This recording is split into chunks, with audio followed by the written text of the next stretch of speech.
How's this still? With Amputee, and he's from Los Angeles, California. Hello. My book is about a character, named Amputee, and he is basically out for revenge against the people who dismembered him. Oh, he's out for revenge against the people that dismembered him. And what happened is that he was betrayed during an occult ritual, and because of that he lost all of his limbs and he was left to die in a fire. But he survives because a scientist he knows named Vernon comes and rescues him. But unfortunately he's burnt to a crisp, he has no limbs, but he's just definitely hungry for revenge. This scientist injects him with a serum he created that reanimates dead tissue. And because he can reanimate his dead tissue, he has the ability to take the limbs from his enemies, put them in his own body, and go around taking revenge. But unfortunately, the serum has two side effects.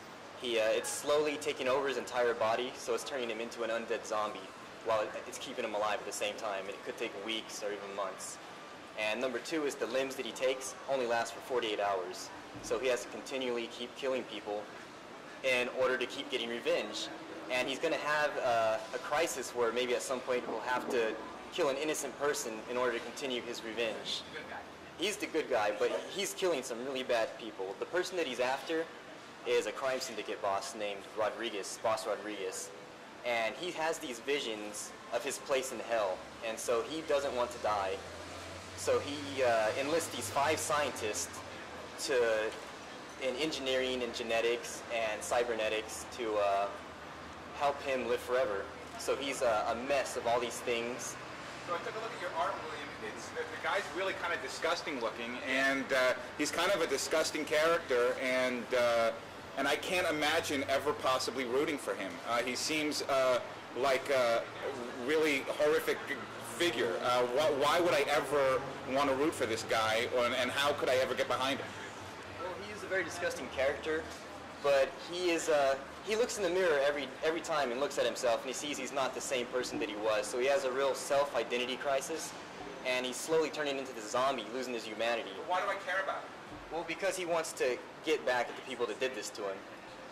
But I mean, if I don't care who he is and if he's just a jerk, I mean, hooray for the people that screwed him up. I mean, this guy's just a jerk. Well, one thing that everyone should know, that when you're pitching any property for anyone out there, it's very important you want to be the hero.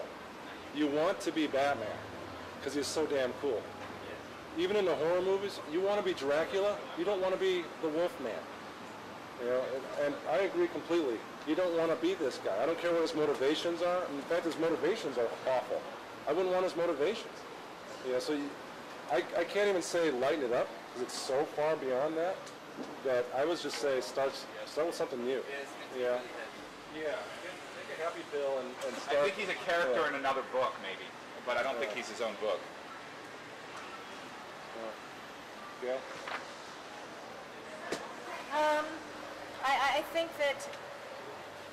I think that perhaps if this is the story that you want to tell, this may not be the right medium for it. Might be a horror movie. Yeah. Yeah. Yeah, it was supposed Yeah. to be kind of like a horror film.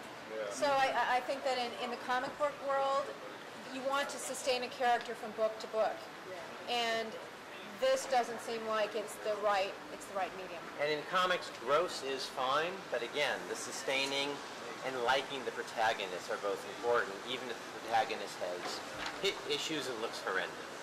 Yeah. Think Swamp Thing. It works, but you care about Swamp Thing. Right. You know, and Reanimator obviously worked as a film, but you were dealing, you know. And it was really tongue-in-cheek. Yeah. And this was going to be kind of tongue-in-cheek as well. A little too dark. Too dark. Way too dark. But thank you. Yeah. Thank you.